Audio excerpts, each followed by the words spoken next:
이렇게 적었는데 사실은 이제 남는 공간일 수 있는데 오히려 이런 공간들이 안에 있는 공용 공간들, 대회의실이나 회계실이나 이런 시설들과 밀접한 관계를 가지고 잘 쓰였으면 좋겠다. 꼭 공연장이 아니더라도 공연장으로 쓰일 수 있고 남는 데크나 이런 것들이 잘 활용될 수 있었으면 좋겠다라고 생각을 했습니다. 그래서 이렇게 과정들을 이렇게 다 제안드리고요.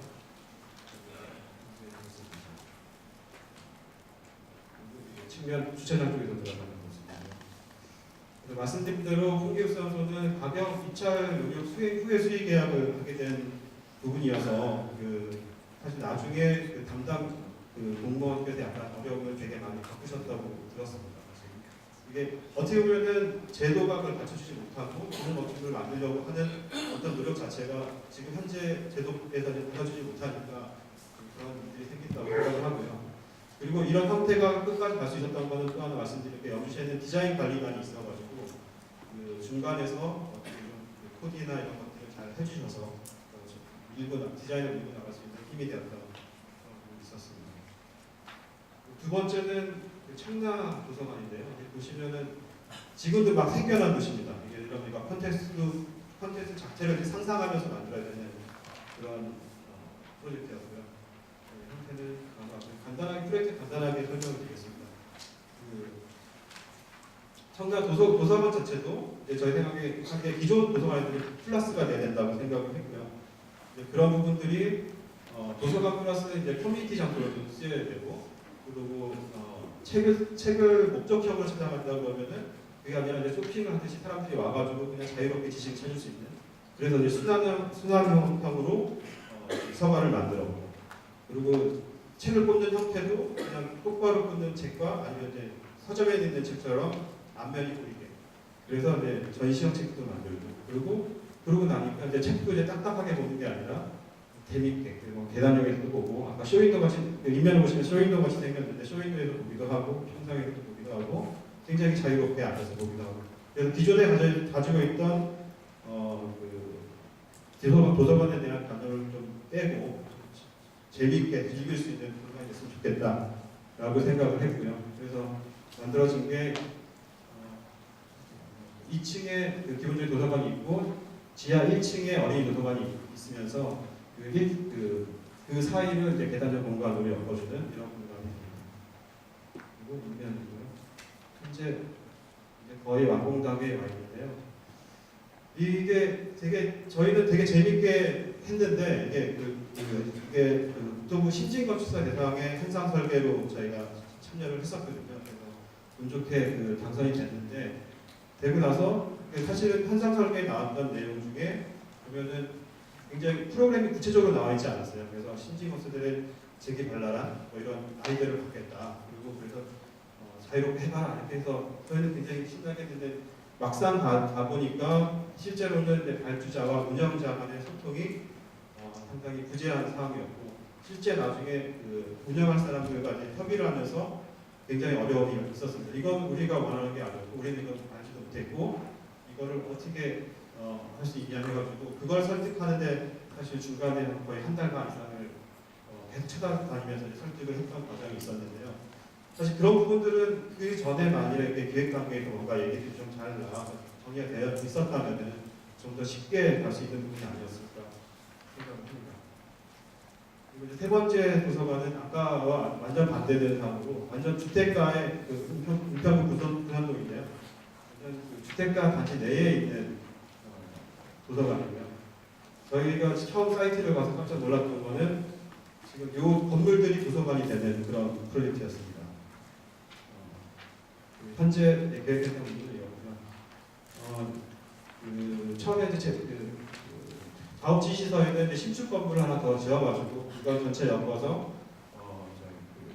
도서관을 만들라 이렇게 했는데 결국 도서관과 주택의 그 사이에 있으면서 도서관으로서 역할을 하는 게 굉장히 중요하다고 생각을 했기 때문에 결국 신축 건물을 이 건물들의 연결 공간으로 쓰자라는 게 주요 개념이었어요. 그래서 이제 그 건물들은 그대로 두고 하나의 에피를 띄워가지고 전체를 하나로 엮어주자라는 게 개념이었습니다. 그리고 그 중심에는 이 프로젝트 같은 경우는 사실은 저기 프로그램이나 이런 것들이 되게 활발하게 저희한테 이제 얘기가 됐었고요. 그래서 가장 중심에 카페를 놔달라는 얘기도 있었고, 그래서 카페와 마을 마당이 중심이 되는, 일상생활의 어떤 중심이 되는 공간으로서의 도서관을 계획을 했습니다. 현재 이제 진행 중이고요. 이 부분이 이제 나중에 건물의 내부가 되는 부분이 됩니다. 그리고 이거는 그 기술적인 부분인데 간단하게 설명을 드리면은 가장 어려웠던 부분이 책을 받는 하중과 일반의 그 주택이 요구되는 하중이 굉장히 다르기 때문에 서구를 기존 건물에 넣었을 때는 보강이 너무 많이 되는 상황이고, 그래서 신축 부분에 서고나 이런 것들을 마련해서 그래서 오히려 더 재미있는 형식으로 풀리는 성공을 만들겠습니다. 그리고 기존의 방들도 구조 체질도 거의 그대로 놔두고 그 대신 너무 미로와 같으니까 이것들을 쉽게 찾게 만들자. 쉬운 거는 시각적으로 다 보이는 거거든요. 그래서 두 개의 코리더를 만들어서 하나는 책을 아까 신축하는 부분에 두 코리더라 해가지고 책을 그 적재하는 부분, 그리고 이제 옆에는 그 안에서 좀 들어가가지고 책을 읽을 수 있는 부분 이렇게 나눠서 했고요. 그래서 오히려 방이 많아지다 보니까 더 재밌는 거예요. 여기 이게 사업 자체가 주민 참여형으로 되고 있는데 오히려 주민 참여하는 사람들이 의견도 내고 저희 의견을 제시하고 이러면서 만들어지고 있습니다.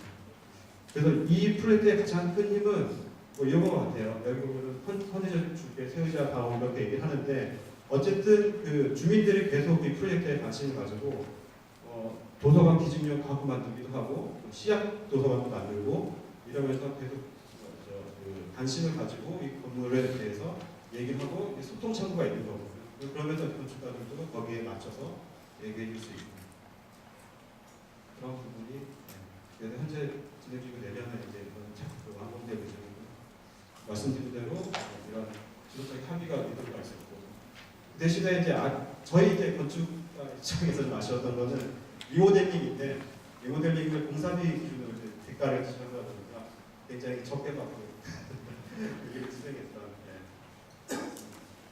그래서 건축보다는 일상적 삶의 경험과 공유다. 각각의 특기들을 간단하게 설명드렸는데 역시나 이 개별적인 이런 것들 주제를 단면을 보여드리려고 했던 거고요. 결국은 이런 것들이 잘 만들어지게 되는 시스템이 굉장히 중요한 게 아닌가라는 생각을 하면서 발표를 마치겠습니다. 네, 감사합니다. 마을 얘기를 듣고 보니까 열심히 하면 옛날에 청당하실 것 같아요. 건축하고 비용도 잘 안 주는데 열심히 만들고 하긴 인간에 대한 사랑이 없어도 어떻게 저렇게 만들 수가 있냐. 미치는 데도 없다. 국가가 보장해야 될 것 같아. 대한민국 건축문화 지금 어딘가 잘 물어보셨는데 각도교 통과하는 얘기를 들으셨는데 지금 최정환 대표님께서는 공간을 기반으로 한 문화, 예술, 컨설팅 굉장히 많이 하시잖아요. 유명하신데 지역 커뮤니티의 장소로 지금 보신 여러 가지 예술가 많지만 지금 보시고 문화 갖고 얘기하면 이런 공간을 지금 어떻게 바라보시나요?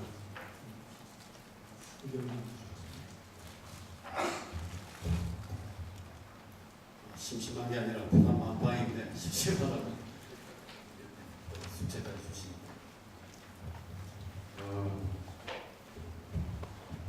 제가 요즘 이제 그 지방에 주재생 작업을 하다가 작년에 수고 다시 컴백해가지고 지금 아르바이트 겸해서 이제 하고 있는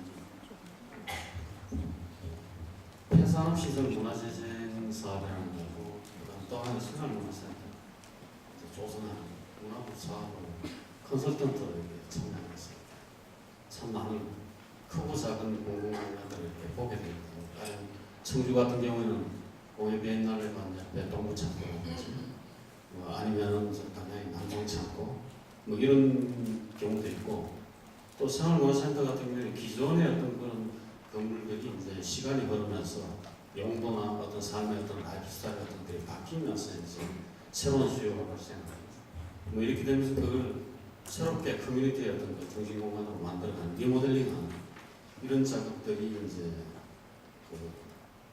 진행이 되고 있습니다. 그런데 하나 특징적인 게 대체로 이제 그게 공간을 조성하는 사업 자체의 출발점은 공간 조성이거든요.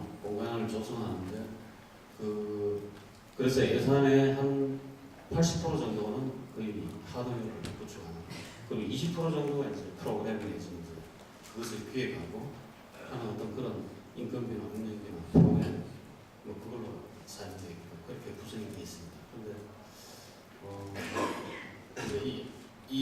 이것을 단순히 지자체나 공공에 일방적으로 그냥 몇 개 가지고 만들어 하는 게 아니라 이게 중앙정부 쪽에서 이제 접근하는 방식이 그 매칭 펀드 사업을 해서 컨설팅단을 구성해서 이제 공간 기획자하고 문화 기획자 한 세트로 해서 이제 그 지역에 이렇게 매칭을 같이 시켜주는 거죠. 그러면 이제 그쪽에서도 기획이나 그걸 전담하는 어떤 전담자하고 이제 어떤 파트너십 형성이 돼가지고 뭐 때로 경우에 따라서는 이제 집중 컨설팅을 하기도 하고 이런 방식으로 이제 문제를 같이 풀어나가는.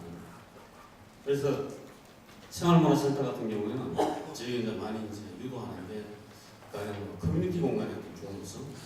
그래서 이제 생활문화 그 동아리나 뭐 이런 것들에 방방방으로 공간을 구성하지 말고 어떤 삶의 문화적인 어떤 생태계 자체가 형성이 될 수 있는 공간 조건을 건축적으로 좀 이렇게 의도적으로 확보하는 게 필요하겠다. 그래서 그게 카페가 됐든 아니면 뭐 공간이 됐든 그런 형태로 하고 어떤 그 특정 어떤 용도의 어떤 그 부분은 이제 가령 반드시 확보해야 될 어떤 그런 공간으로서는 뭐 연습실 같은 이런 것들은 이제 장비가 필요하니까 또 방음 시설이 필요하니까 그런 것들은 이제 좀 일부 이제 그 확실하게 특정 용도로 쓰일 수 있게끔 그런 식으로 이제 공간 구성을 지금 해나가고 있습니다. 근데 이거 접근해 나가는 어떤 프로세스상으로 반드시 사전에 먼저 프로그램을 고민을 하고 그 프로그램을 공간 조성되는 파일럿 테스트 하는 걸로 또 그리고 그 전체 공간이 조성되는 과정까지를 아카이브사하고 같이 하는 걸로 이렇게 옵션을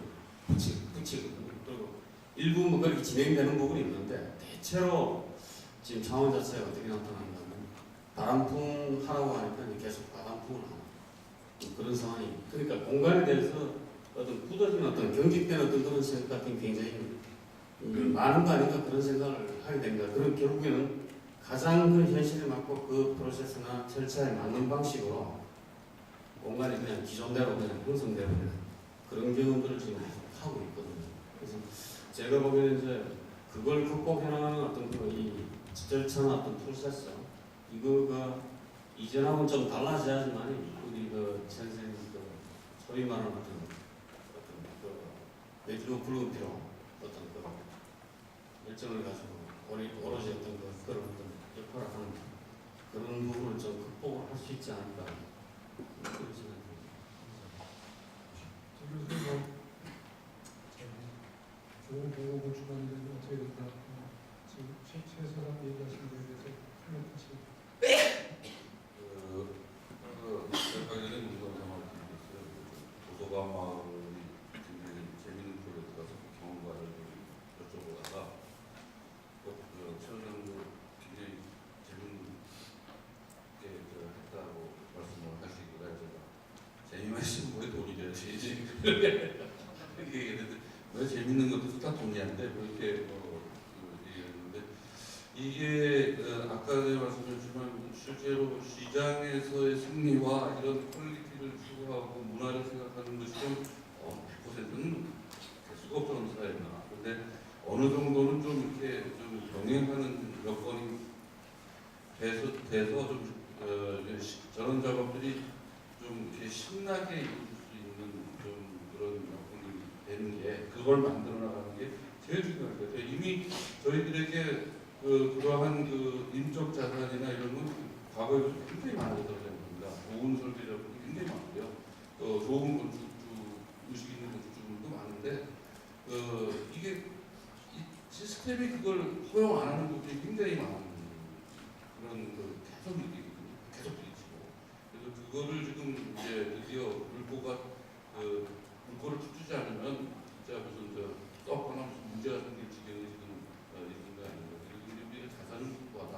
이제 여건은 부리고 있는데 가장 늦게 변하는 게 제도죠. 그게 이제 변할 때가 돼야 되는 것입니다. 제도를 하는 거 고치는 거 미리 하진 않아. 잘 안 되는 거 보면 그때 가서 잘 보다가 이제. 근데 최 소장님 얘기 들어보니까 그 아까 그 마지막에 한 세 번째 프로젝트 있잖아요. 그거 참 재밌게 하고 있다 이런 말씀하시면 안 될 것 같아요. 그러니까 재밌게 하고 있다니까 아 돈을 적게 들고 재밌게 하는가 보다. 그러니까 신경 안 써요. 그거 참 가치는 네가 알아서 하는구나. 이 건축하는 사람들 저는 여러분이지만 특히 설계하시는 분들은 그게 탈인 것 같아요. 그러니까 하는 거에 대한 매력을 가지고 하니까 모든 아픔을 다 참고 견뎌도 재밌다 그러거든요. 재밌지 않은 거지 사실. 그러니까 재밌다는 얘기는 속으로 하시고 겉으로 너무 힘들다 이거 뭐냐 이렇게 얘기를 하셔야 됩니다. 그래야 건축을 할 때 아까도 얘기하신 것처럼 기획이라고 하는 거가 없는 게 사람을 골탕 먹이는 거다. 설계하는 사람들도 그러니까 지어보고가 그러니까 대개 보면 저는 현상 설계했더니 아예 안 뽑은 게 아니라 사람을 뽑은 거다. 제가 다시 보자 다시 시키는 거다. 근데 대학교 교수가 설계 과제를 내는데 설계 과제가 되게 중요하거든요. 설계 과제를 엉터리로 내면 생각 없이 내면 한 학기가 학생한테 가르치는 게 없고 정말 뭘 가르치는 것보다 키가 클수록 가르치는 게 많거든요. 그러니까 학교에서 설계 가르치는 교수가 과제를 잘 낸다는 얘기는 그만큼 기획을 잘한다는 거예요. 그러니까 이 공공건축을 작게 내는 것이 뭘 쓸 거냐라고 하는 게 없었기 때문에 건축가가 좋은 아이디어를 낸데도 불구하고 이해를 못하고 그걸 왜 합니까? 그러니까 이게 이중 삼중의 일이 생기는 거죠. 그러니까 그 계획이라고 하는 게 참 중요하죠. 예산까지 포함해서 이런 게 빨리 좀 이루어져야겠다는 말씀입니다. 저기 지금 20분까지 하라고 되어 있는데 45분까지 조금 더 오래 하면 어때요? 나중에 줄이면 되니까. 자, 이 들어보시고 감상이 어떠신지 별로 유익하지 않다. 내가 더 잘 얘기할 수 있다. 보니까 이런 얘기도 꽤 중요한데 자유롭게 얘기해 주시고 얘기를 안 하신다. 그러면 45분까지는 가만히 안 계시겠습니다. 여기 마이크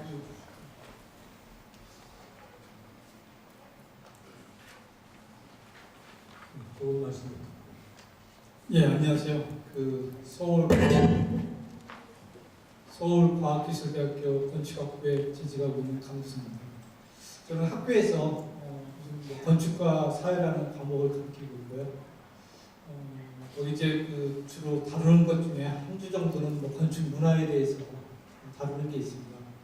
근데 이제 사실 저도 건축 문화가 뭔지 잘 모르기도 하고 그래서 오늘 이 자리에 오면 건축 문화에 대해서 좀 더 많이 알고 가지 않을까. 그래서 학생들하고 좀 같이 왔고요. 저는 이제 개인적으로 우리나라에 건축 문화가 있나? 라고 생각합니다.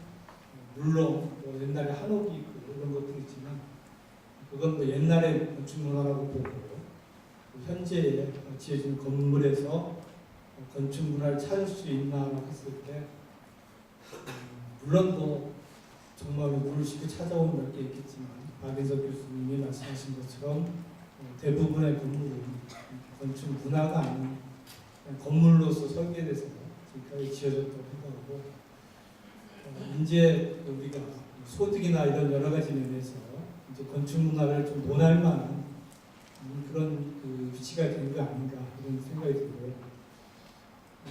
그렇게 이제 생각해 봤을 때 저는 이제 재미삼 학생들하고 같이 건축에 대해서 일반인들이 어느 정도 생각하는지 100점 만점 평가를 해봤습니다. 그랬더니 심한 경우에 한 40점, 조금 좋은 경우는 한 50점 그 정도고 제가 느꼈던 거는 우리나라에서 건축은 점수로 보면 약재 점수다 이렇게 생각하고 있습니다. 그래서 이제 제가 건축에 말씀드렸지만 건물, 도시까지 해가지고 포괄적으로 말씀드린 겁니다.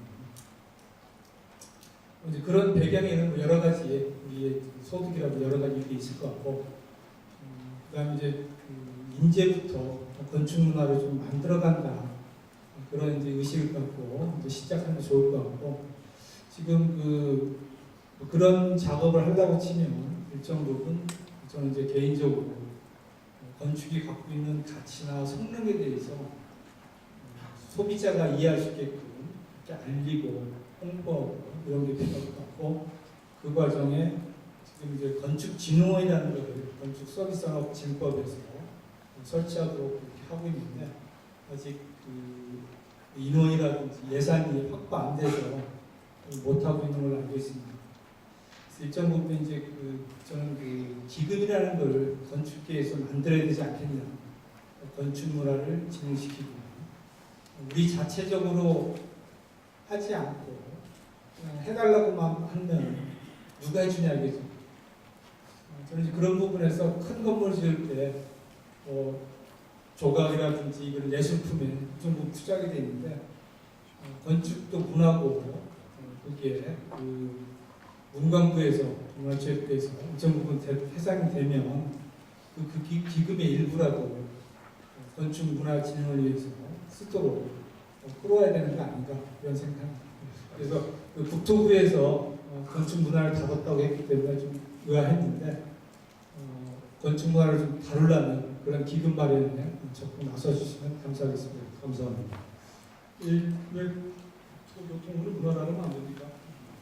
건축문화 경관팀이 건축문화 경관과가 돼가지고 건축 국가정책위원회로 직접 관장이라고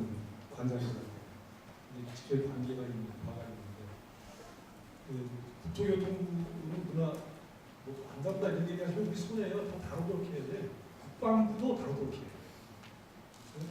기획기자청이나 다른 부서에서도 건축문화가 따로 있는 게 아니라 여러 개 있어야 한다 생각하니까 이 주체 자식이 좀 당황하지 않는 얘기를 해줬으면 더 좋겠어요. 여러 가지 포괄적인 질문 알겠습니다. 제가 그냥 재밌자고 한 소리고요. 자, 다른 분이십니까? 저희 서양한 분이신 분이 같아요. 그 다음에 그 뒤에 계신 분이 말씀해 주세요. 예, 지금 서울대 행정대학원 석사과정 재학하고 있는 학생입니다. 저 공공건축에 대한 말씀 정말 잘 들었습니다. 그 공공건축에서 공공이랑 시민의 관계에 대해서 좀 여쭤보고 싶은 것인데요. 그 공무원들이나 이런 관에서 어떤 공공건축에 대해서 이해나 아니면 그런 문해의 능력에 있어서 조금 한계가 있다는 부분 저도 잘 들었습니다. 근데 이제 현실적으로 시민들이 그 관에다가 세금을 내고 또 민간 부분에서 국세를 납입을 한 상황에서 그 세금을 가지고 건축을 하는 것이 또 공공건축의 부분이 기 때문에 현실적으로 공무원들은 시민들이 어떤 미학적인 부분에 시민들은 그런 공공 부문이 미학적인 부분에 관심을 가진다든지 아니면 건축에 대해서 좀 더 추가적인 투자를 하고자 할 때 그런 것을 왜 추가적으로 투자를 해야 되는지에 대해서 또 의문을 제기하고 평범한 대중들은 궁금해할 부분이 있을 것 같습니다. 그래서 현실적으로 그런 시민들을 설득해 나가고 이해를 같이 공감의 폭을 넓혀갈 수 있는 방법은 무엇인지 그리고 그 연장선상에서 시민과 또 이런 건축가와 또 그런 행정관서가 하나의 네트워크 연장선상에서 각자 어떤 역할을 담당하는 것이 필요한지 여쭤보고 싶습니다. 어느 선생님한테 여쭤볼까요? 여기 있는 7명 중에서 저를 빼고. 저는 개인적으로는 두 번째 발표해 주신 박인석 교수님께 여쭤보고 싶습니다. 박인석 교수님 선택됐습니다. 네, 지금 정확한 질문에 정확한 답변을 해주세요. 예, 부족하게 어려운 질문을 하시는데 일단 저는요 이게 중요하다고 생각합니다. 아까도 그런 부분을 풀리려고 굉장히 애썼는데 건축문화라는 것이 누가 가르치고 시민을 가지고 이런 문제라고 접근해서는 절대 안 된다고 생각하고요. 저는 그 가장 중요한 것은 아까 제가 도시의 힘이라고 말했는데 시민들은 자기 삶을 다 삽니다. 지금 우리도 건축 문화가 있죠. 왜요? 시민들의 건축 문화를 다 하는데 시민들의 그 일상적인 삶 속에서 전 중요한 건 시민들이 일상적인 삶 속에서 자기가 살고 자신들이 살고 있는 이 건축 공간 환경에 대한 이야기들을 소재로서 풍성하게 얘기가 되는 사회. 이게 저는 건축 문화가 넘치는 사회라고 생각을 합니다.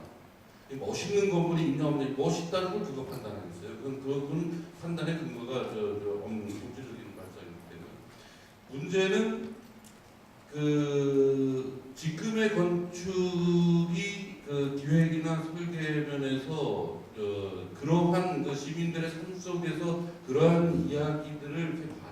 가르쳐주고 이렇게 늘려주는데 굉장히 좀 뭐랄까요 빈약하다는 거기에 문제가 있다는 거지. 이게 멋있다 안 멋있다의 문제가 저는 전혀 아니라고 생각합니다. 한마디로 말씀드려서 어린이집이 왜 담장에 갇혀 있어야 되고 정문 하나 딱 있어야 되고 통제가 목적이냐 어린이의 꿈이 목적이냐 이런 차원의 문제죠. 그러니까 어린이의 삶 속에서 공간에 대해서 소재로 얘기할 수 있는 것이 아니라 갇혀 있어야 되고 관리 대상을 가지고 이런 문제. 그래서 건축가들도 할 일이 굉장히 많죠. 사실 건축가들이 좋은 설계자들이라는 것이 쉽지 않죠. 멋진 설계라고 해놨는데 사실은 아까 나왔던 얘기지만 유지관리가 굉장히 이상하게 매치가 안 된다든가 여러 가지 좀 문제가 있는데 저는 그것들이 결국은 우리가 시각을 건축가든 공무원이든 멋있는 건물을 시민들에게 안겨주는 것이 저는 방법이 아니라고 생각하고요. 시민들의 삶 속에서 그들이 자신의 삶을 살도록 해주는 것이 해답이라고 생각합니다. 건축가들도 그거를 위해서 노력할 게 굉장히 많다고 생각하고요. 아직도 모자란 분이 많다고 생각하고 그걸 위해서 애쓰는 분들도 많고 이 행정 쪽에서도 거기에 눈을 떠주신다면 이게 그러니까 또 비용 문제를 말씀하셨는데 비용을 아낀다 그래서 무조건 나쁜 건축이 되고 비용을 많이 쓴다 해서 무조건 좋은 건축이 되는 속환입니다.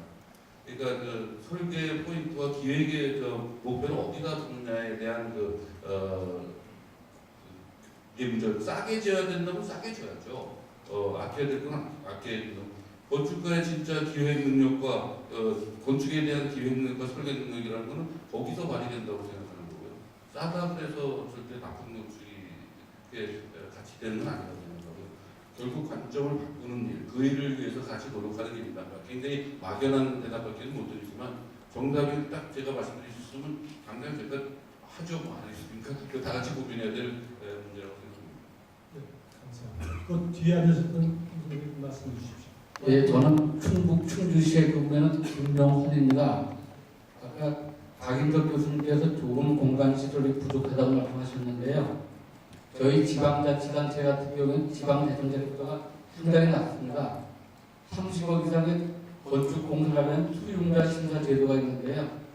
지방에서 재정자료가 낮으니까 부담액도가 적습니다. 헌당 설계할 수가 없습니다. 첫째, 정부의 제도상 일정 금액 이상이 되면 입찰을 받아야 됩니다. 그 입찰을 봐서 저희가 그 입찰을 본 작품을 가지고 선정했다가 사업비를 가지고 수용자 심사를 받으면 제일 먼저 공간 붙여줍니다. 수계 공간, 서비스 공간 이런 거 줄이고 두 번째가 또 거기서 못 줄이면 예장제 붙여줍니다. 100원짜리를 50원짜리로. 아까 풍기업사부터 설계를 건축사께서 말씀하셨지만 당초에 지회도상 입찰을 봐서 그 작품을 도저히 수용할 수 없어서 수용했다는데 거기에는 반드시 공무원이 책임집니다. 이런 제도는 오늘 건축문화가 지금 어디 와 있는가는 참 좋은 아이템인데 저희 일선 지방자치단체에서 일하는 공무원들은 서울에는 제도를 바꿔야 됩니다. 수용자 심사도 건축에 한해서는 그 지방자치단체에 맞도록 좀 다소 공사비가 비싸다고 판단이 있으더라도 인정해 주셔야 되는데 수용자 심사를 담당하는 분의 대다수가 건축이 비전문가입니다. 그래서 이런 제도가 먼저 선행이 되면 지방에도 많은 건축에 붙어 있을 것 같습니다. 네, 감사합니다. 제가 보기엔 여러 선생님들이 좋은 얘기만 하지만 저 혼자 생각하면 제일 좋은 얘기 하십니다. 모든 문제의 정점은 거기인데 그거 안 하면 그 다음 얘기는 별로 실천이 잘 안 돼요. 자, 그럼 마지막까지 그 얘기는 계속 저는 집요하게 그 얘기를 할 테니까 좀 기다려주세요. 자, 다른 분들께 말씀 주시죠. 주로 이 통로부채에 계신 분들 하시네. 좌우는 라이트 윙, 레프트 윙을 하시나요? 좋은 말씀 다음에 좀 윙에서 좀 해주시고. 좋은 말씀 잘 들었습니다. 저는 양원준 도시권 국대 경영 부장입니다. 저는 오늘 건축 문화에 관한 얘기에 대해서 두 가지 방향으로 좀 말씀 좀 드려볼까 하는데요. 그 제도에서 일부 부분에 관한 사항하고 일반 대중이나 시민들에 대한 어떤 홍보나 교양으로서의 문제를 좀 말씀드려볼까 하는데 우선 제도에 관해서 말씀드리겠습니다. 이 공공성이 이 우리 도시에 실현이 되려면 그 사람